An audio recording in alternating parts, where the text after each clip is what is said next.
this is Christina Barr, and you're watching Black Tea News.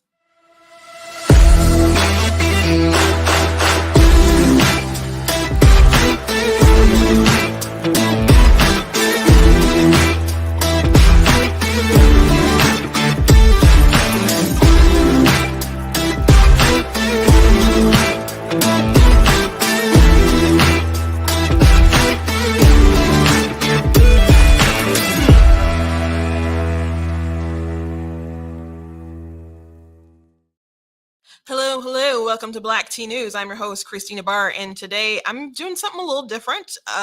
If you follow me, you probably are aware that I've been talking nonstop about Prop 3. Well, I thought it was important that I actually do a show where I go through all of it. So I'm going to go through the ballot proposal. I'm going to go through what it actually says and the concerns about it. So if you're outside of from a different state, bear with me today.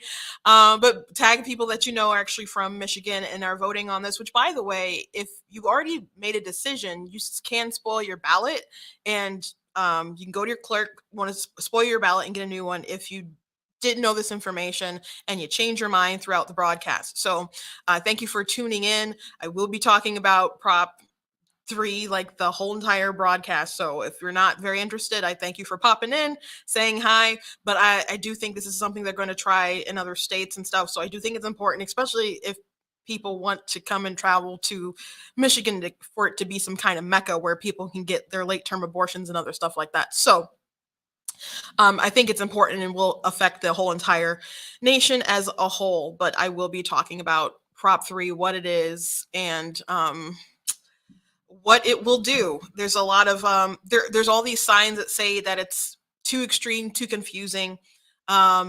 And then people read the ballot and they're like, this isn't confusing at all. Well, that's because the ballot is a bit deceptive. So I will go through what it says on there and actually go through what it says.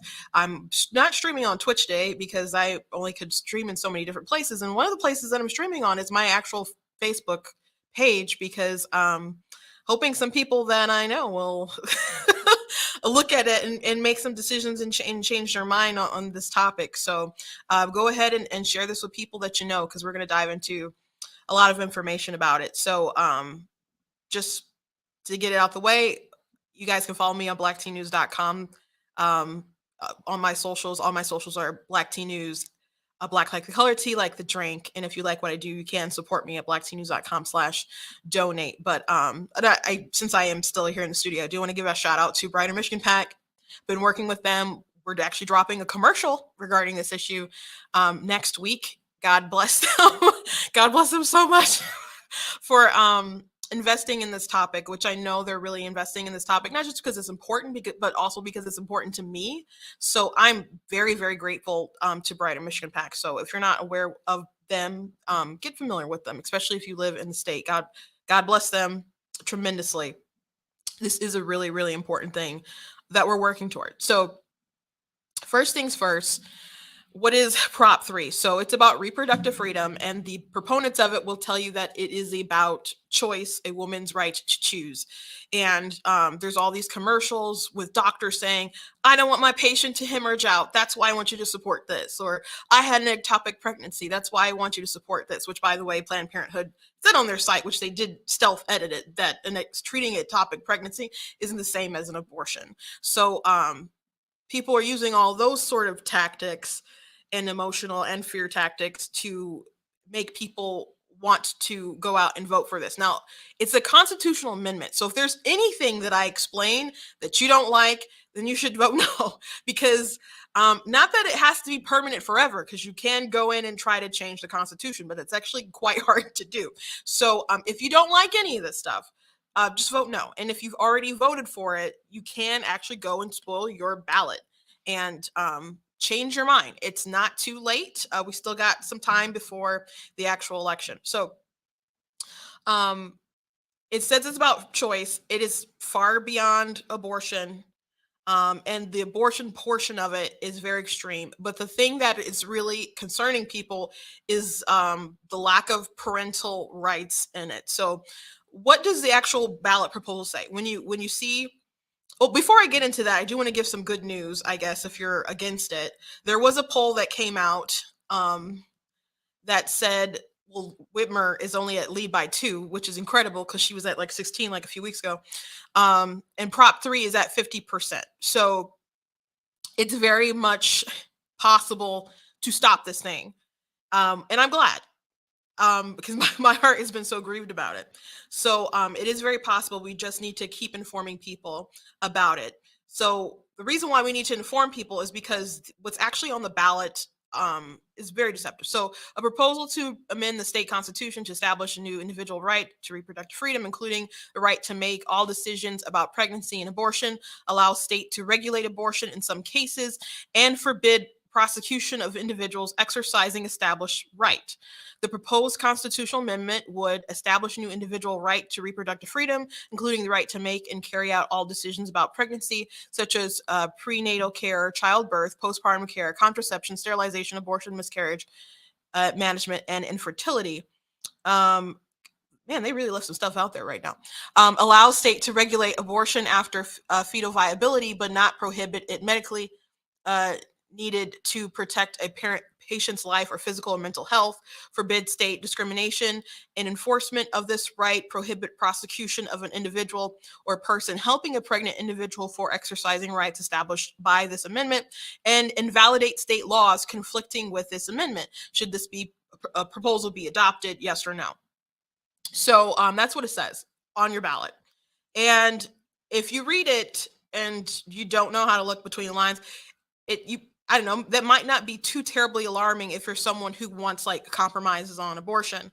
But what you're not going to know, it doesn't say, it says it's going to establish a new individual right, but it doesn't say that it gives a right to every individual. And every individual in the actual proposal isn't defined as being an adult. And there's nothing in the actual long proposal about any parental rights, about needing parental consent. And there's nothing, obviously, in what we just read that said anything about parental consent. So that's what's flipping people out. Now, can it be possible to make different rules for different kids in different ages and brackets? I guess, but I don't really think that was the goal and the purpose. And this is our amendment this is a constitutional amendment. It so there's going to be certain things that it's going to trump laws. I mean, it does say at the bottom here that it's going to invalidate conflicting state laws. And you can make laws regarding this issue if there's a compelling state interest. And we'll go into the criteria for a compelling state interest, but the criteria makes it kind of difficult to make any sort of laws regarding this, any sort of restrictions. So reading the ballot summary, you also won't know that they redefined what fetal viability means.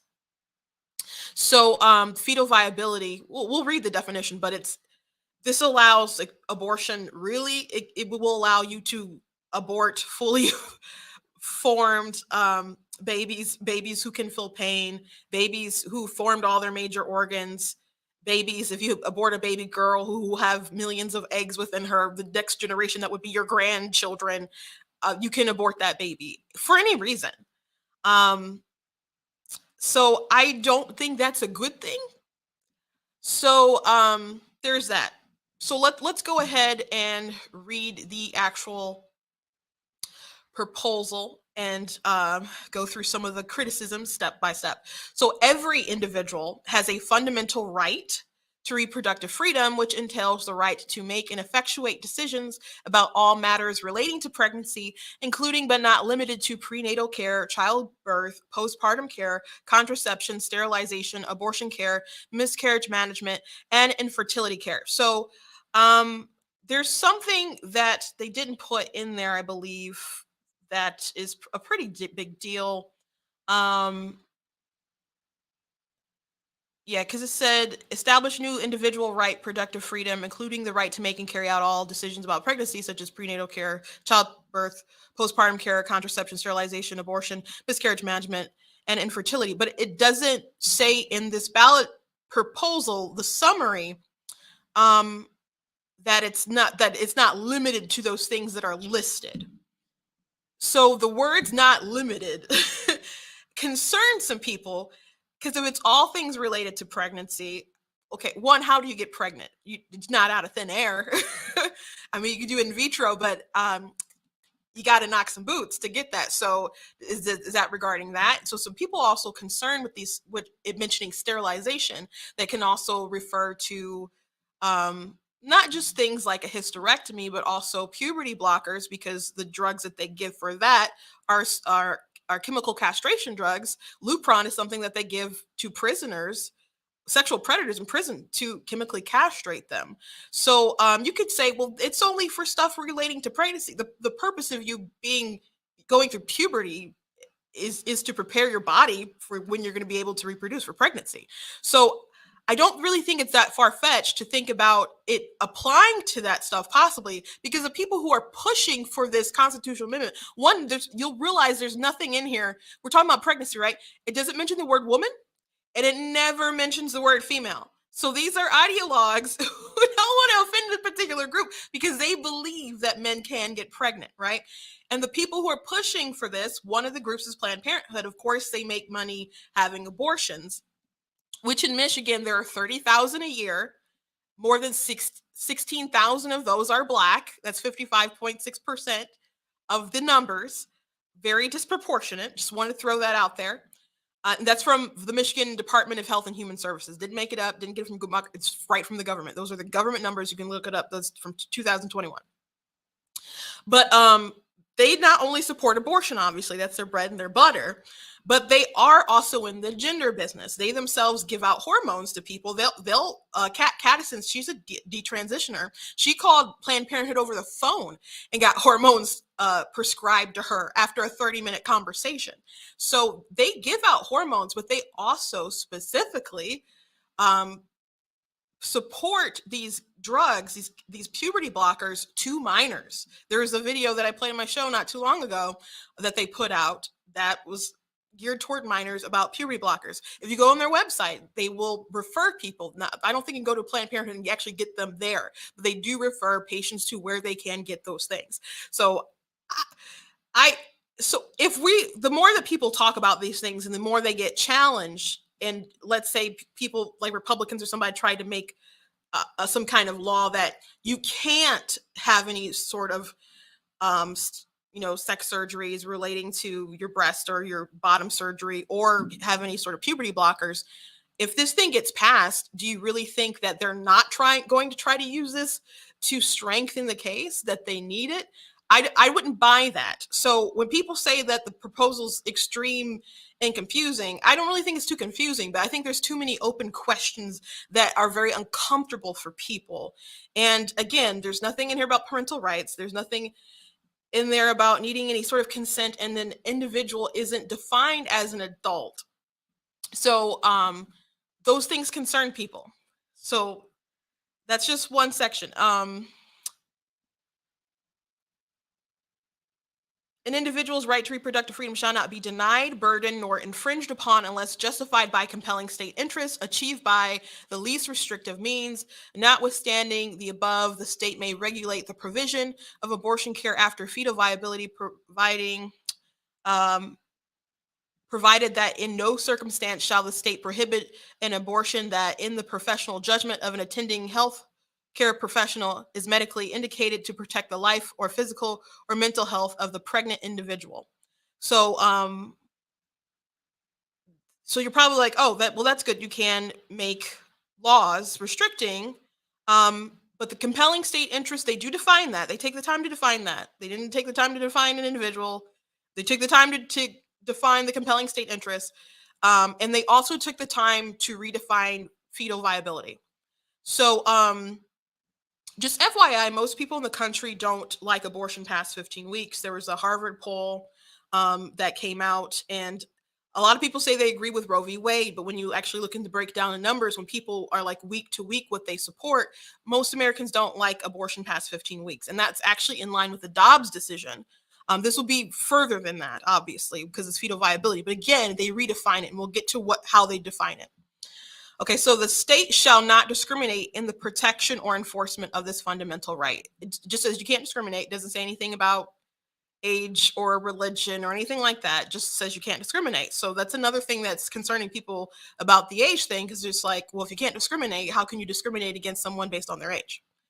Um, the state shall not penalize, prosecute, or otherwise take adverse action against an individual based on their actual potential perceived or alleged pregnancy outcomes, including but not limited to miscarriage, stillbirth, or abortion, nor shall the state penalize, prosecute, or otherwise take adverse action against someone for aiding or assisting a pregnant individual in exercising their right to reproductive freedom with their voluntary consent. So,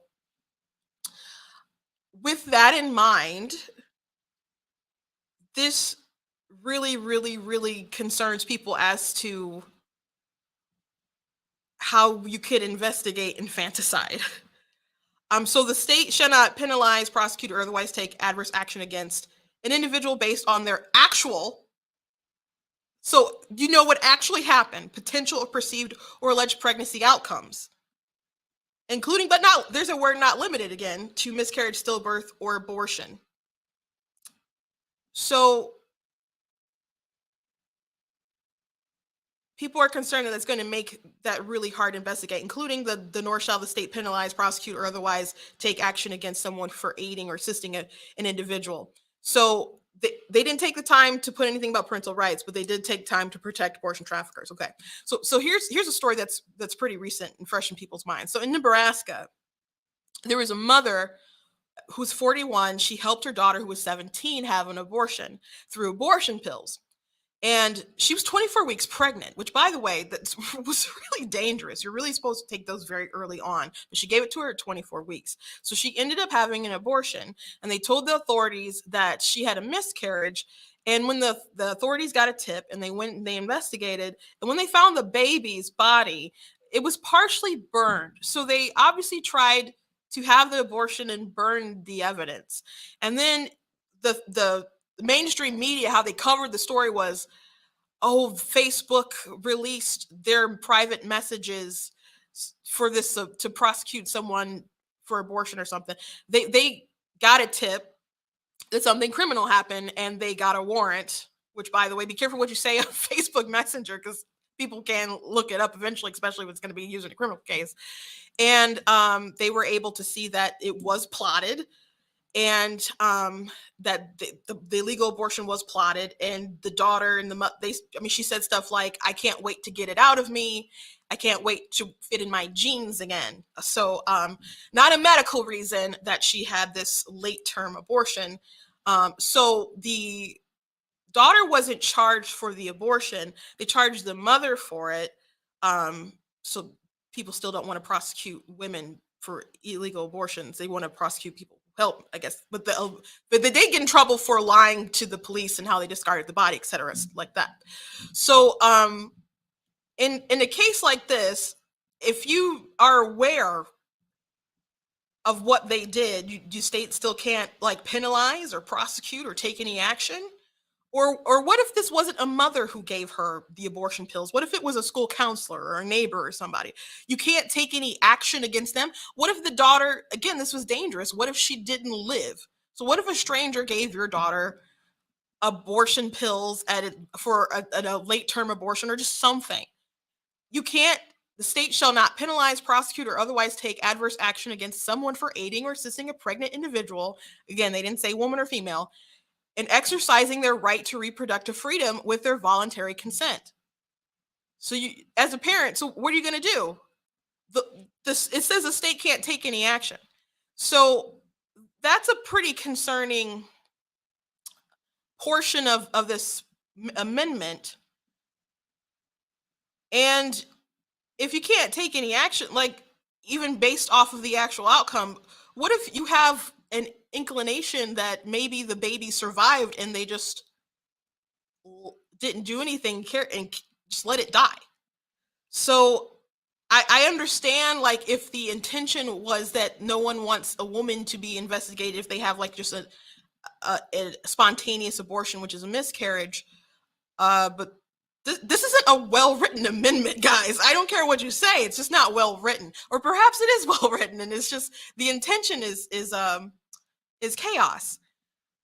The next section, for the purpose of this section, state interest is compelling only if it is for the limited purpose of protecting the health of the individual seeking care, consistent with the accepted clinical standards of practice or evidence-based medicine, and does not infringe on that individual's autonomous decision making. So it says that the state can make laws regarding your reproductive rights, but the compelling interest it needs to have, it has the limited purpose of protecting the health of the person who wants the abortion, and it has to be consistent with the clinical standards. Who sets the clinical standards? Is that Planned Parenthood? You know, who sets those standards that they're going to go by? And it does not infringe on that individual's autonomous decision making. So even just that one could just eliminate a lot of laws that they have in place. So people are concerned about that section too. And so here's the part about fetal viability. Fetal viability means the point in the pregnancy when the professional judgment of an attending healthcare professional, and based on the particular facts of the case, there is a significant likelihood of the fetus's sustained survival outside of the uterus without the application of extraordinary medical measures. So when reading that ballot proposal, and most people, I guess, who are aware of the abortion debate and issue, when they hear fetal viability, they think the baby's able to survive outside the womb. The earliest a baby has, to my knowledge, survived outside the womb is 21 weeks, 5 days. So 21 weeks is where it's possible. People usually think 24 weeks, but 21, I mean, it really kind of depends where you're at, the technology around you, hospitals, etc. And then also your individual case. So this is saying that it's not just that it's likely, there has to be a significant likelihood of the sustained survival outside of the uterus without the application of extraordinary medical measures. To me, that's wild, because if you're telling me you have a patient and it's possible that they can live, but if you got to work too hard, you got to let them die. So again, it will allow abortion up to this point. It's probably going to be later than what most people have in mind for fetal viability. And you can still have an abortion later if not a doctor says that it's okay for you to do that, but if a medical professional, which is very broad, says that it's going to be, for the health of the individual or the mental health. So that's the proposal. The last section says the section shall be self-executing. Any provision of the section held invalid shall be servable from the remaining portions of the section. And it goes into some stuff about cloning, I think, after that. But that's the text of the proposal. So it's pretty wild. It's pretty wild. So a couple weeks ago, I went to a city council meeting and I talked to someone who actually passed out the petitions for Prop 3. It was an older Black woman. She's about 60 years old. And so she saw that I was concerned. She's like, "You really want to talk tonight?" She's like, "What do you want to talk about?" I said, "Well, I'm very concerned about Prop 3. And so she's like, "Well, I passed out the ballots. Like, what's your concern about it?" So I started to tell her. And so I said, it doesn't have anything about parental rights or any consent, and it says that every individual, and that would include minors. So she was very confused, and she's like, pull it up. And so I pulled it up, and she's like, "I don't have my glasses. You got to read it to me." So I start reading it to her, and then she's just sitting on a bench, and then she's looking in awe, and she's like, "You're right. It's not in there." And she's like, I don't think that's right." And by the way, she's still pro-choice, and she thinks that if, someone needs an abortion, that they should be able to get it. And she doesn't, I guess, she doesn't think it's right that if a parent, especially if someone was raped, that a parent might want to make them go through, but she doesn't think that it's right that a parent not know, or a parent not be there with the child. So she agreed with me. And this is someone who actually passed out the petitions to get it signed. I had a conversation the other night with somebody, and they said someone asked them to sign it, and it was, a black. I was talking to a black woman, and a black person, a black man, I think, asked her to sign it. And so she's like, "No, I'm not for that. That's for killing babies." She said, "Are you for killing babies?" And he said, "No, I'm just getting paid for this." And you know, I, a lot of people get paid to do petitions. So not everybody knows what's all in there. And some people just sign petitions because they know people get paid for the petitions. I was at a Juneteenth festival, and there was a white guy who asked me to sign it. And they said, "Do you want to support reproductive rights?" And I knew what that meant. So I said, "No." And then they're like, "Well, do you want to sign my petition anyway?" I'm just like, "No." So uh, they keep bragging about how many people signed the petition. And I don't doubt that they had people very enthused to do it. But did people turn the other side and read the ballot proposal? Which, by the way, the original, like if you look at the original petition that they passed out, the words are scrunched together because there was so much they wanted to get in, I guess, that they like deleted spaces. So things were just running together, words scrunched together. It was it probably should have got thrown out, but it is what it is, and we're facing it now. But it is a very extreme abortion bill. Again, in Michigan, we have last year we had 30,074 abortions in our state, and 55.6 of those were black. I say that because I know it's disproportionate all across the country, but that's really high. We're only 14% of the population, so that's crazy. That it is so disproportionate. But those are the numbers, and I had quoted that today, and someone said you can't just say stuff and not have numbers, and I'm like, you're voting to change the Constitution, and you've never looked up the Michigan Department of Health and Human Service induced abortion numbers. And again, that's induced abortions, that like deliberate. That isn't a miscarriage, because some people try to say that the miscarriage numbers are like inflated in there. That's not true. Those are the induced numbers. So that's Prop 3. Now, people are pushing back against every individual, saying that it doesn't need to mean minor. The contention is that it doesn't define every individual as an adult. And again, I think when I push back on some of these people, I'm like, well, do you think minors should have these rights? They do think minors should have these rights. So I don't even know what we're really arguing about. But can they make different laws regarding parental rights on these issues, or with special age stuff? I mean, I guess, but it all has to be litigated. And the lawyer for the proposal actually in Bridge, Michigan, did this article talking about what the opponents say and what the supporters say. And so the lawyer for the ballot proposal said that, well, he doesn't. They're trying to say that it will only invalidate the 1931 law. That's not true. But and the ballot summary itself says invalidate state laws. So I'm pretty sure that they are aware of the fact that it's going to invalidate more things than just the 1931 ban. But as far as will it all automatically invalidate a bunch of laws regarding this, that's to be seen.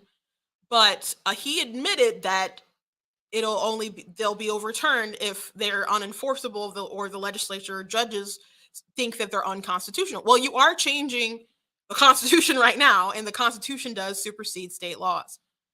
So there's that. So there's just too much up in the air. So when people say it's confusing, there's just too much uncertainty for people, which, by the way, I don't like the branding of it being too confusing. I was talking to my sister the other day about it, and she said that too confusing was a strategy with something else that got defeated and lost. So maybe they're trying to, I don't know, recapture the same kind of energy. I'm not confused about the dangers of what this can possibly do. And I do, now this is anecdotal, but I do find it interesting that when I have conversations with people about the ballot initiative, the people who push back on me so hard, and I'm going to get racial for a second, but it's always white liberals that are like so going hard for it. If I talk to Black Democrats or something, they're like, oh gosh, I can't, not my child. I can't risk that, being on my child or you know, I can't do that. And then they think it's extreme anyway. You're talking about like like any reason aborting babies at past week 20. That's crazy. Did you know how developed a baby is at 20 weeks?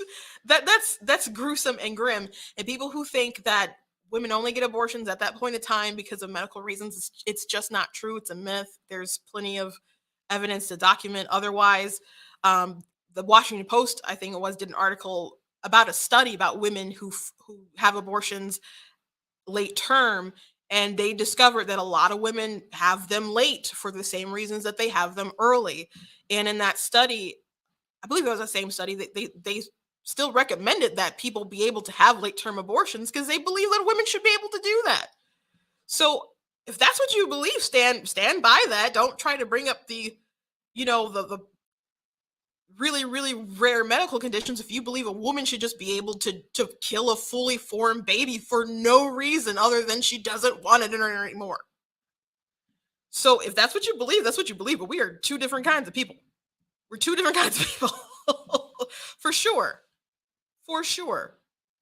But yes, it's just really when I talk to white liberals, it's like they're willing to take the chance. They're willing to take the risk. And I don't understand that. I don't personally understand it. There's some Democrats complaining about some of the ads that are coming out now that are mentioning some of the things that are possible, saying it's a Pandora's box with the gender stuff. And it's ironic to me because they're using their scare tactics, they're using their misinformation. There was some big feminist. The Guardian posted some kind of article about the tissue surrounding an embryo, and some huge feminist Instagram account just took the picture, and it's just the tissue, and they're like, this is what they're complaining about, and it has more rights than you. And it's going all around TikTok, and there's no like fetus in the picture, but they think there is no fetus, or it's just like literally a clump of cells because it's just the tissue. So they're spreading all this misinformation, and you have all these people like, thanks for saying this, and this needs to go viral, and it's total misinformation. And that's how all this stuff is able to thrive, and people push for this because it's all done in darkness. I mean, they justified abortion from a right to privacy. And there's nothing in this constitutional amendment that gives any sort of moral consideration for the child. And for those of you who don't like the word child, a child is just a son or daughter of any age. A fetus is a human baby, an unborn human baby. That's the definition of it. People don't like those words because they feel too darn personal. So they want to say fetus as if that's just not a stage of human development, and we haven't all been there, done that before. But there's no moral consideration for them at all. When they say compelling state interest, it's not a compelling state interest whether that baby can feel pain, whether that, no, it has to be very likely that they can survive outside of the womb without medical intervention. And even then, you can still do it if your medical professional signs off. So that's proposal 3. If anything that I said disturbs you, you should vote no for it. Plain and simple. Because it is a constitutional amendment. It'll change the Constitution. So I'm voting no. I'm encouraging everyone I know to vote no. I've been working very hard for people to vote no on this. Like I said, we're dropping a commercial next week about it. I'm glad that people have been really talking about parental rights with this issue. That is the thing that's really resonating. But I am against abortion because it kills a human being unjustly. I do believe that we need to have exceptions for abortion, but they need to be life affirming. People who decide that we need to support it on demand, anytime, any reason, just because a woman says, I think that's really immoral. And it is really immoral. There's the Turnaway study that Democrats like to quote a lot in the book. You have to go like in the book. It says that they found that women who are turned away from abortion, that 96% of them don't regret not having an abortion. And more than a third of them don't regret it after just a week. So you're telling me that a third of women, if we just stop them from getting an abortion within like a week, that they'll have no regrets about not killing their child? So knowing that, and the turn goes up to 5 years. So knowing that 96% of women will have no regrets about not having that abortion, how can we as a society think that abortion is moral in the least bit? And I guess there's someone out there who would say, well, abortion can't be immoral because morality is subjective. Well, if you feel that way, it's not immoral to ban abortion. If you feel that way. If you feel that way. Um some people, another thing about the individual, every individual, um how they say that it doesn't necessarily apply to adults and that will be litigated. And there's certain laws and stuff, age is mentioned in our constitution, like our US Constitution, that has ages in it. Like it says, like with alcohol, it's that age limit is set by the states, and the right to vote, that is set at 18. So it's clear in other spots. Now people say, well, does it, the right to bear arms or something, which they do regulate how gun purchases, and people could argue, I guess, how even some of the restrictions on guns, how constitutional they actually are. But can a kid go out and buy a gun? No, but I mean, when they made the Constitution and stuff, I mean, kids were using guns pretty young, and kids can practice and use guns. The cop isn't going to, you know, if they see you online and you're showing your daughter how to shoot in the backyard, there's not going to be a cop at your door who takes your kid away. So I've heard those arguments, but I just don't think it tracks, and I don't think that, I think it's a naive approach, especially since the Democrats or Planned Parenthood and stuff, they they market to kids, and they, especially with like puberty blockers and stuff. So another thing to consider, especially if this does open a Pandora's box to also the gender stuff, is that there have been parents across the country who have lost those cases in court. And I've talked about Abigail Martinez, Jeanette Cooper, who've lost custody of their children because they would not affirm their identity. Um, so I think there's reason to be concerned, especially if we keep having really, really, really leftist judges. Right now in Michigan, our court is left leaning. And one of the judges, Bernstein, he said that the most important thing to him as a judge is life experience, not even how much you study, how well read you are, etc. And he also said that he loves being a Democrat because they actually care about people, want to make the world a better place.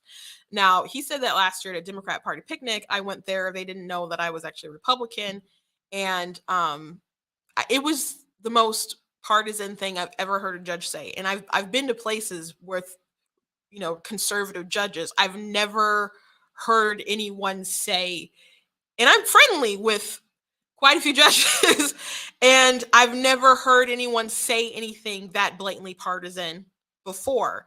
So a lot of these folks are ideologues, and you just don't want to be a parent and want the justice system to help you protect your child, and they be someone who looks at you like the enemy.